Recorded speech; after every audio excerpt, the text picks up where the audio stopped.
დიდი მადლობა ქალბატონებო და ბატონებო იმისათვის, რომ საშუალება მომეცით თქვენ წინაშე წარუდგარიყავი. დღეს ევროპაში არსებული ზოგიერთი სიტუაცია იმდენად არარეალურია, იმდენად გიჟური, იმდენად სავსე პოლიტიკური გარყვნილებით, რომ რთულად თუ გავიხსენებთ ისტორიაში ანალოგიურ მდგომარეობას.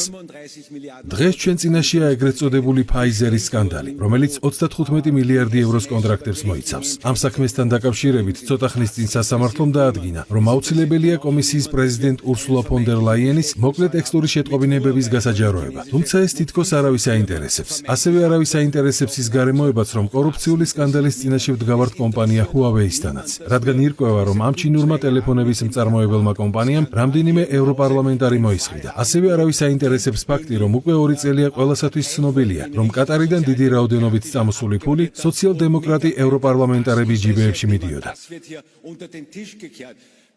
ეს ყველაფერი არავის აინტერესებს, თუმცა ყველას აინტერესებს უნგრეთი და განა რა აქვთ მათ უნგრეთის საწინააღმდეგო. ევროპარლამენტარები დღეს კვლავაც დაუბრუნდნენ მათ საყვარელ საქმიანობას, უნგრეთზე თავდასხმას. განა რა დაუშავა მათ ვიქტორ ორბანმა. ალბათ ის, რომ ამდენი წლის შემდეგაც ორბანს მისი მოსახლეობის უმრავლესობა მხარს უჭერს. ან ალბათ ის, რომ მას სურს მშვიდობამ, დემოკრატიამ და თავისუფლებამ დაისადგუროს მუდმივი ომის ნაცვლად. სწორედ ეს გაწუხებთ თქვენ. შეწყვიტეთ ეს ყველაფერი.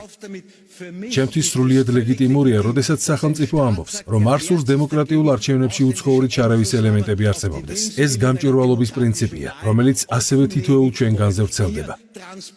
ეს მნიშვნელოვანი და აუცილებელი ელემენტია დემოკრატიისთვის. მე მჯერა, რომ ვიქტორ ორბანი გაიმარჯვებს მოსალოდნელ არჩევნებში და ამას ვამბობ არა იმიტომ, რომ ის ჩემი პოლიტიკური თანამოაზრეა, არამედ იმიტომ, რომ ის თავისუფლებისა და მშვიდობისათვის იბრძვის. გამოიწერე და გაიგე ამბები ლიბერალური ცენზურის გარეშე.